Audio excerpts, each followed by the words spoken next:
Hello बच्चों, welcome to my YouTube class. I am from Lalbagh girls inter college.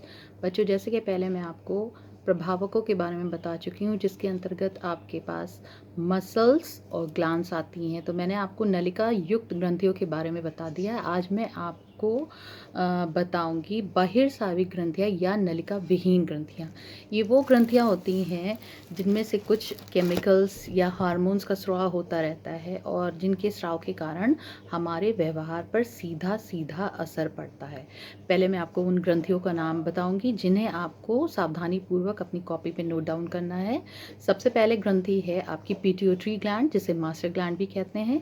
इसके बाद adrenal gland, उसके बाद thyroid gland, then parathyroid gland, उसके बाद थाइमस ग्लैंड, फिर पीनियल ग्लैंड, उसके बाद है आपकी पैंक्रियास ग्लैंड, यकृत, और उसके बाद लास्ट में आपकी आती है जनन ग्रंथियाँ।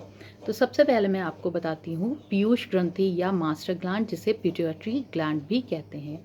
पीयूष ग्रंथि को मास्टर ग्लैंड भी कहा जाता है। ये हमारी खोपड़ी के नीचे स्थित होती है और जब अन्य ग्रंथियाँ कार्य करना बंद कर देती हैं तो पीयूष ग्रंथि तुरंत सक्रिय हो जाती है। ये दो भागों में विभक्त होती है, यानी कि इसके टू पार्ट्स में ये डिवाइडेड होती है, सम्मुख खंड और पृष्ठ खंड। जो सम्मुख खंड है ये इसके अंदर से जो निकलते हैं हार्मोन्स हमारी बढ़त यानी कि हमारी वृद्धि, शारीरिक विकास को प्रभावित करते हैं। और जो पृष्ठ खंड है ये दो प्रकार के हार्मोन्स का स्राव करती है और इससे गर्भधारण में स्थित भ्रूण की मांसपेशियों का विकास में सहायक होते हैं। और जो दूसरा जो हार्मोन ये उत्पादन करती है ये हमारे गुर्दे को प्रभावित करता है। इसके बाद हमारी आती है एड्रिनल ग्लैंड।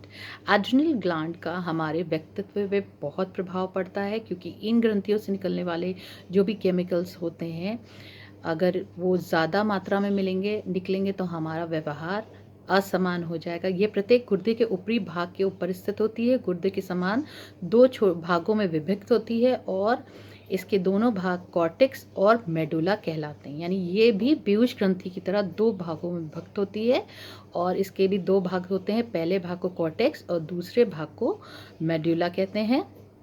तो जो आपका पहला भाग है ये जीवन के व्यवहारों के लिए बहुत ही आवश्यक होती है, शारीरिक विकास के लिए बहुत आवश्यक होती है। इसमें से निकलने वाले जो भी रसायन होती है और ये हमारे यौन व्यवहारों को परिपक्व करती है। किसी महिला में इसकी मात्रा बढ़ जाने से उसकी आवाज़